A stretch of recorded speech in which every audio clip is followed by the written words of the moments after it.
বাজার থেকে ফেরার পথে একটা মজার ঘটনা ঘটেছিল। সেই মজার ঘটনার ভিডিওটি আগে দেখে নিন। সপ্তজ্যোতির 7টি রং আমার পেজে স্বাগতম। সময়ের স্বল্পতার জন্য একটু দেরি হয়ে গেল দেশের বাইরে আমার এই প্রথম পৌষ পার্বণের ভিডিওটি আপনাদের কাছে নিয়ে আসতে। সেই দিন একদম সকাল সকাল রেডি হয়ে চলে গিয়েছিলাম পৌষ পার্বণের বাজার করার জন্য। জন্মের পর এটা ছিল আমার প্রথমবার নিজের হাতে পৌষ পার্বণ উপলক্ষে বাজার করা। বাজার করতে যাচ্ছিলাম আর মনে পড়ে যাচ্ছিল ছোট্টবেলার পৌষ পার্বণের সকালগুলোর কথা, আমার গ্রামের ফেলে আসা ছোটবেলা। সেই দিন সকাল সকাল ঘুম থেকে উঠে সর্বপ্রথম চিন্তা শুরু হয়ে যেত কখন সবাই দল বল মিলে ফুল তুলতে যাব, সন্ধ্যাবেলা আলপনা দেব, রাত্রেবেলা পিঠা খাবো। আর ফুল বলতে যেই সেই ফুল নয়, একদম ক্ষেত থেকে তোলা সর্ষে ফুল, আলু ফুল, মূলা ফুল, কালাই ফুল, অজবরল নানান রকমের ফুল। আর কার ঝুড়িতে কত বেশি ফুল হলো সেটা নিয়ে তো একটা কম্পিটিশন থাকতোই। যাই হোক, ছোটবেলার সেই সুন্দর স্মৃতিগুলো স্মরণ করতে করতে আমরা পৌঁছে যাই কাছে একটি বাঙালি দোকানে। বাঙালিদের নিত্য প্রয়োজনীয় মোটামুটি সব জিনিসই এই সুন্দর দোকানটিতে পাওয়া যায়, বাঙ্গাল ফুডস। একদিন সময় নিয়ে শুধুমাত্র এই দোকানটি নিয়ে একটি সুন্দর ভিডিও বানাতে চাই আপনাদের জন্য। হাতে একদমই সময় ছিল না, আমরা শুধুমাত্র চালের গুঁড়া আর নারিকেল কিনেই সেখান থেকে বের হয়ে যাই দুধ কেনার জন্য।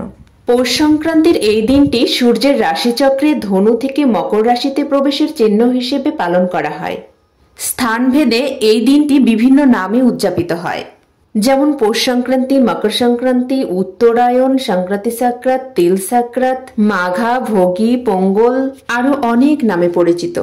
তবে এই দিনটি উদযাপনের সবচেয়ে বড় অংশ হচ্ছে পিঠা উৎসব। এছাড়াও পৌষ সংক্রান্তি উপলক্ষে গ্রামে গঞ্জে বিভিন্ন জায়গায় মেলা, সাংস্কৃতিক অনুষ্ঠান, পিকনিক নানান কিছুর আয়োজন করা হয়ে থাকে। পিঠা উৎসবের পরদিন ভোরবেলা বিভিন্ন জায়গায় গঙ্গা স্নানের প্রচলন রয়েছে।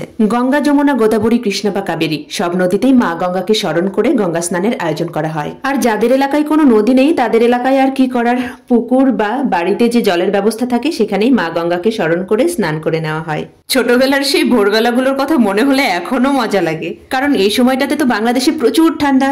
সেই ঠান্ডায় সপ্তাহে 7 দিন স্নান না করলেও সেই দিন ভোরবেলা সবার আগে আমরা যারা ছোট ছিলাম একদম উঠে স্নান টান করে রেডি। একদম প্রতিযোগিতার স্নান, কে কত ঠান্ডা জলে কত সময় ধরে স্নান করেছে।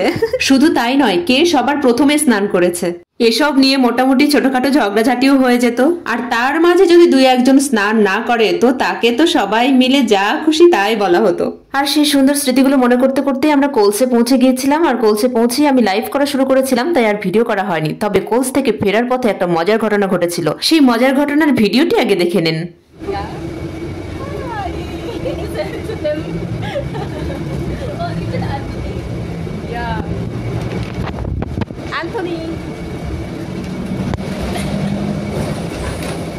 আসলে আমরা মনিকা, অ্যান্থনি, আমরা যে যার মতো যার যার কাজ শেষ করে বাসার দিকে ফিরছিলাম।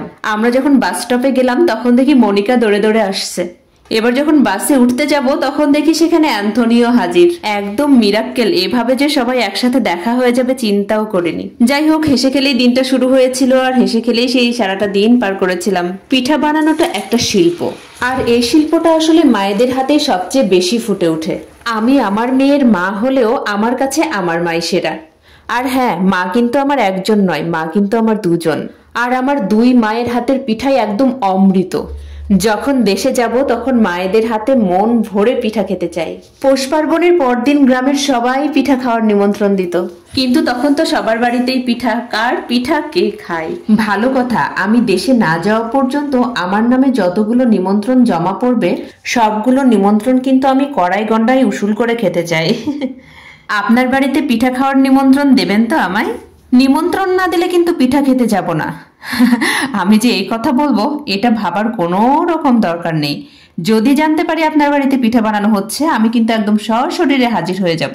সত্য কথা বলতে পিঠাপুলি বলতে যা যা বোঝানো হয় মিষ্টি জাতীয় খাবার সবগুলোই আমার ভীষণ পছন্দের। আপনার পছন্দের তালিকার শীর্ষস্থানীয় পিঠাগুলোর নাম কিন্তু কমেন্ট বক্সে জানিয়ে দিয়ে যেতে পারেন।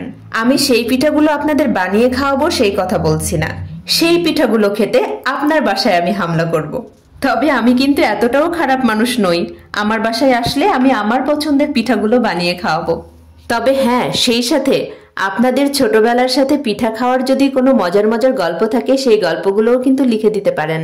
আর সেই সুন্দর দুষ্টু মিষ্টি গল্পগুলো আমি পড়ে শোনাতে চাই সবাইকে।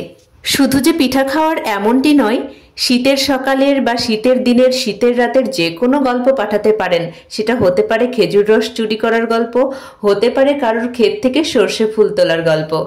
সেই সাথে গল্পে গল্পে শেষ হয়ে গেল দেশের বাইরে আমার প্রথম পৌষ পার্বণ কথা। আর এই পৌষ পার্বণে আমার প্রার্থনা, ভালো থাকুক, সুস্থ থাকুক, সুন্দর থাকুক পৃথিবীর প্রতিটি জীব, আর সমৃদ্ধ ও শান্তিতে ভরে উঠুক সারা বিশ্ব। ভালো থাকবেন সবাই, ভালো থাকুন নিজে এবং ভালো রাখুন সবাইকে। সেই শুভকামনায় আজকের মতো এই পর্যন্তই। টাটা।